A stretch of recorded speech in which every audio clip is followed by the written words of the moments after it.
Hello everyone. Imagine pushing the handle of a wrench to loosen a tight bolt. The force you apply does work, but unlike linear motion, here the effect is rotational. For a particle at distance r from the axis, displaced through a small angle d theta, the arc length is r d theta.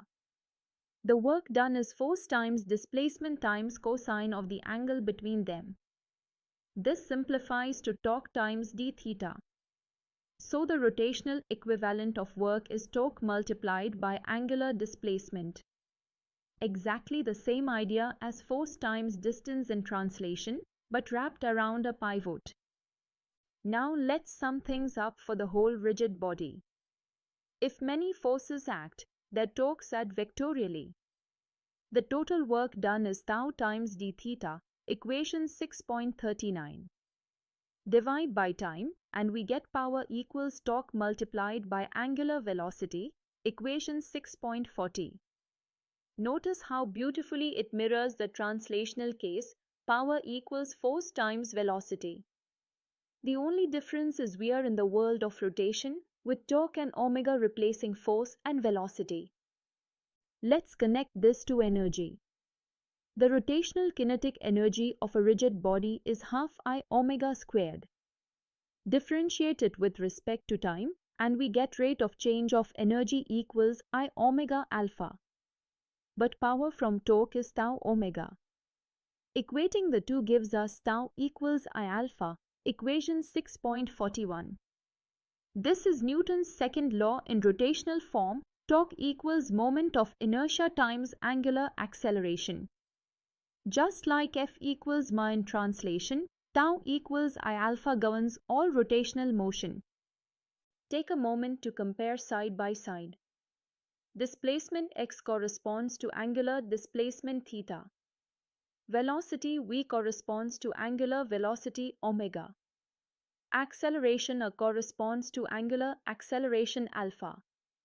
Force F equals ma corresponds to torque tau equals I alpha. Work equals force times displacement corresponds to torque times angular displacement.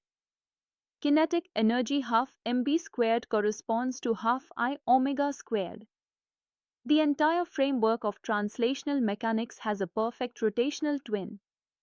That's the power of analogy. It lets us transfer our intuition from straight line motion to spinning bodies. Let's solve a classic problem. A flywheel of mass 20 kilograms and radius 0.2 meters has a cord wrapped around its rim. A constant pull of 25 newtons is applied. Step 1. Torque equals force times radius. That's 25 times 0.2, giving 5 Nm. Step 2. Moment of inertia of a solid disk is half m squared, which works out to 0.4 kg squared. Step 3. Angular acceleration alpha equals torque over I, that's 5 divided by 0.4, giving 12.5 per second squared. Step 4. Work done in unwinding 2 meters of cord is force times distance, 25 times 2, giving 50 joules. Step 5. Check with rotational kinetic energy, half I omega squared. The values match perfectly. Energy conservation verified. All the work by the force has turned into rotational kinetic energy of the flywheel. So, let's wrap it up.